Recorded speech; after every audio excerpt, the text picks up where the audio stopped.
selamat datang pada video ini. Kami dari Fakultas Kedokteran akan menyampaikan penerapan etiket dan komunikasi verbal dan non-verbal dalam bidang kedokteran. Tema yang kami angkat adalah komunikasi dalam menyampaikan kabar baik dan kabar buruk kepada pasien. Dalam pelayanan kesehatan, dokter tidak hanya dituntut untuk menyampaikan informasi medis secara benar, tetapi juga harus memperhatikan cara penyampaiannya. Komunikasi verbal mencakup pilihan kata, kejelasan informasi, kesopanan, dan kemampuan memberikan kesempatan kepada pasien untuk bertanya. Sedangkan komunikasi nonverbal mencakup kontak mata, ekspresi wajah, postur tubuh, dan nada suara, gestur, dan sikap empati.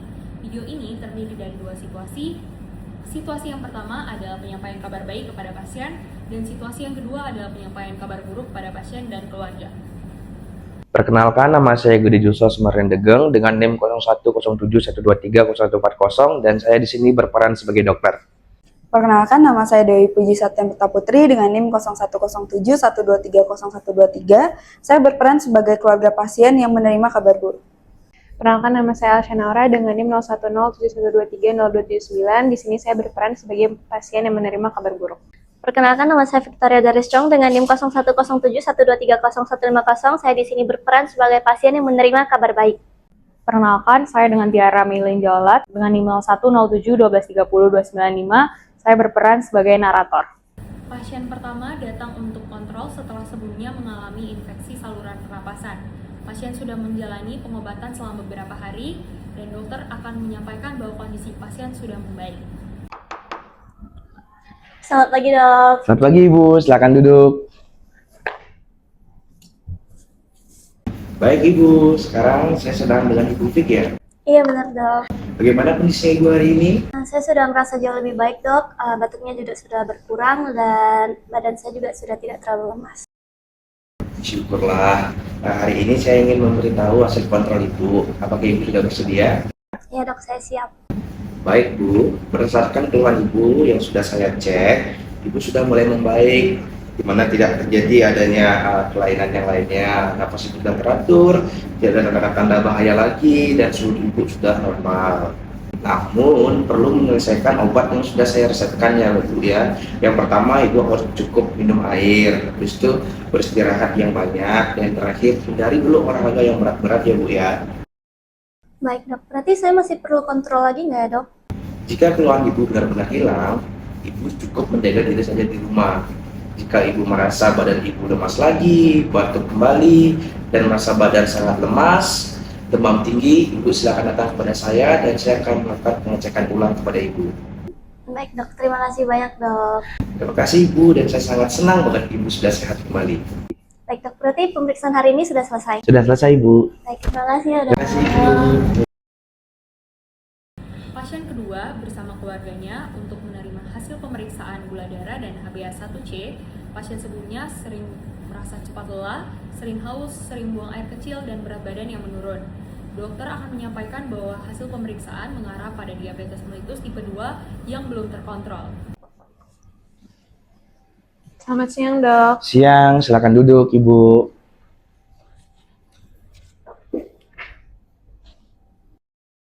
Betul, Dok. Baik Ibu, sebentar ini dengan Ibu Naura. Oke, hari ini saya akan menjelaskan tentang hasil pemeriksaan Ibu. Namun sebelum saya memulai, apakah Ibu bersedia jika saya menjelaskan hasil pemeriksaan ini ditemani oleh keluarga Ibu? Iya, Dok, tidak apa-apa. Kakak saya boleh mendengarkan hasil pemeriksaan saya. Baik. Iya, Dok, saya yang mendampingi adik saya. Oke, baik, terima kasih. Saya akan menjelaskannya secara perlahan, namun jika belum jelas, Ibu Naura bisa bertanya kepada saya. Untuk sejauh ini, apakah Ibu sudah mengetahui tentang keluhan penyakit Ibu? Untuk beberapa hari terakhir, Dok, saya hanya merasa lelah, mudah haus, dan sering untuk buang air kecil ke toilet, Dok. Saya pikir kondisi saya ini terjadi karena hanya kecapean aja, Dok. Baik Ibu, keluhan yang Ibu rasakan memang terjadi dari berbagai penyebab. Salah satunya HbA1c Ibu yang meningkat, yang menunjukkan bahwa gula darah Ibu itu meningkat beberapa bulan terakhir ini. Hah? Jadi saya kena diabetes, Dok? Iya Bu, berdasarkan hasil pemeriksaan, Ibu mengarah ke diabetes tipe 2. Saya paham ini memang bukan yang kabar baik untuk Ibu. Namun, kondisi ini masih bisa dikendalikan Bu dengan cara Ibu mengatur pola hidup Ibu, mengatur pola makan Ibu, dan olahraga secara rutin dan teratur. Jadi dok, ini penyakit seumur hidup kan? Diabetes memang termasuk penyakit kronis, Bu. Kondisi ini perlu dipantau dalam jangka panjang. Tetapi banyak pasien diabetes juga bisa beraktivitas sehari-hari jika gula darahnya terkontrol. Dok, apakah ini berbahaya, Dok? Jika tidak dikendalikan, diabetes tersebut dapat menimbulkan komplikasi pada mata, ginjal, saraf, jantung, dan pembuluh darah. Tetapi tujuan kita adalah agar komplikasi tersebut tidak terjadi. Karena itu, pengobatan dan perubahan gaya hidup sangat diperlukan. Saya takut dok, saya belum siap untuk meminum obat secara terus-menerus.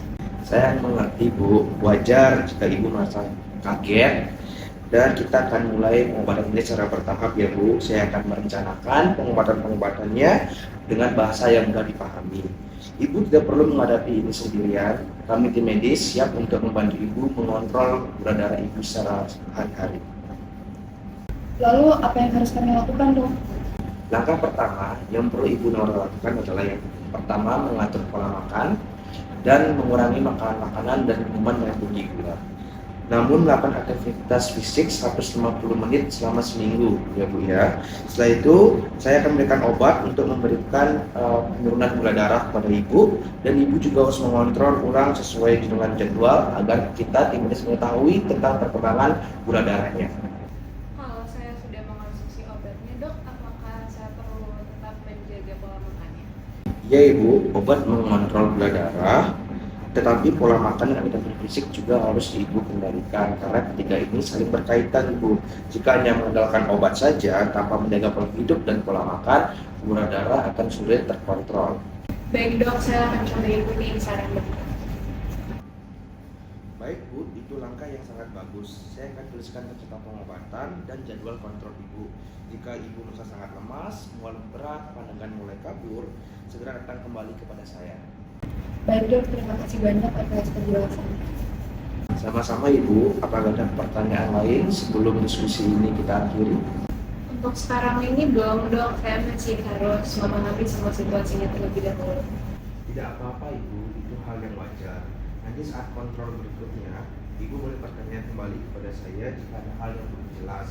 Yang penting kita mulai saat ini penanganannya ya Bu ya. Tidak apa-apa Ibu, itu hal yang wajar.